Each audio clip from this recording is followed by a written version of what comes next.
నమస్తే, this is Murthy from Visakhapatnam Andhra university engineering college గ్రౌండ్లో ఉన్నానండి.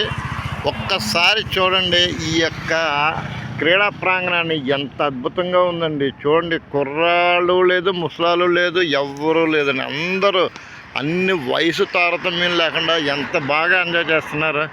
అసలు ఇది కదండి నిజమైన ఆట విడిపు అంటే. అంతేపు అంటే ఇప్పుడున్న ప్రస్తుత పరిస్థితుల్లో కాంక్రీట్ జంగిల్కి పరిమితం అయిపోతున్నారు అందరూ. అంటే అది విద్యా వ్యవస్థ అనండి, లేకపోతే మన గృహస్థ జీవితం అనండి, ఏదైనప్పటికీ అంటే బయట ప్రపంచాన్ని చూడడం అంటూ వస్తే కనుక ఏ షాపింగ్ మాల్లో లేకపోతే ఇంకోటి వెళ్తున్నారు. కానీ ఇలా సరదాగా ఆరు బయటకు వచ్చి ఇలా ఓపెన్ గ్రౌండ్లో ఆట పాటలు అనేవి పూర్తిగా మర్చిపోయారని నేను అనుకుంటున్నాను కొంతవరకు.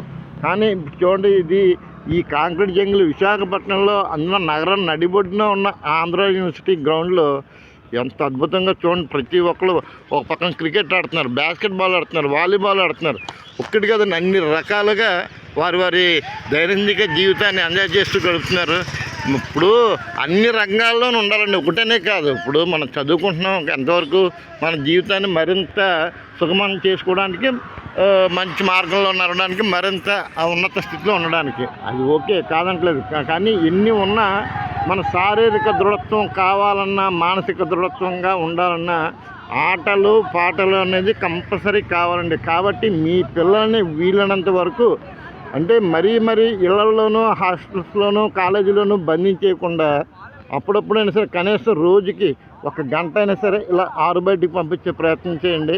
ఏదో రకమైన గేమ్, వాళ్ళకి నచ్చిన గేమ్ అడుగుమని చెప్పండి. అంతేగాని చదువుకోరా బాబు, నువ్వు అంతసేపు చదువుకో, మార్కులు కావాలి, పర్సంటేజీలు కావాలి, ఆ ర్యాంక్ కొట్టాలి, ఈ ర్యాంక్ కొట్టాలి, అంతసేపు చదువునే రుద్దేశారనుకోండి, అది కేవలం అంతవరకే సరిపోతుంది. తర్వాత శారీరక మానసిక రుగ్మతలతో వాళ్ళు బాధపడడం తప్పించి ఏముండదు. మీకు చెప్పేటంత వాణి కాను. కానీ ఒకసారి ఇలా వాకింగ్ వస్తూ ఈ ఓపెన్ గ్రౌండ్లో ఎంతమంది ఇలా సరదాగా ఆటపాటలతో మమేకం అవడాన్ని చూసి ఒక రకంగా హృదయం స్పందించి మీకు ఈ వీడియో చేస్తున్నాను.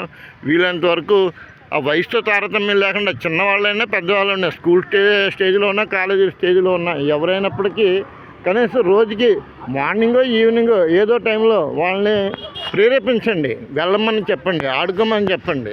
అంతేగాని ఆ ఉన్న టైం కాస్త ఏ సెల్ ఫోన్కో లేకపోతే టీవీకో అతుక్కోమని చెప్పకండి. వాళ్ళకని చెప్పరు. కానీ వాళ్ళు చేసే పని అదే. మీరు ప్రత్యేకించి మీ అంతలో మీరు వ్యక్తిగత శ్రద్ధ తీసుకొని పంపించాలి. వెళ్ళండి రా బాబు, ఏదో ఆడండి అని చెప్పి చిన్నప్పటి నుంచి చేస్తారనుకోండి, కంపల్సరీగా వాళ్ళు ఓపెన్ గ్రౌండ్స్ మీద అన్ని ఆటపాటల మీద చూపిస్తారు. ఏమంటారు, కాదంటారా? ఒక్కసారి ఆలోచించండి. సర్వేజన సుఖనోభవంతు. హర హర మహాదేవ శంభో శంకర. ఓం నమః శివాయ, నమో నారాయణ. జై హింద్.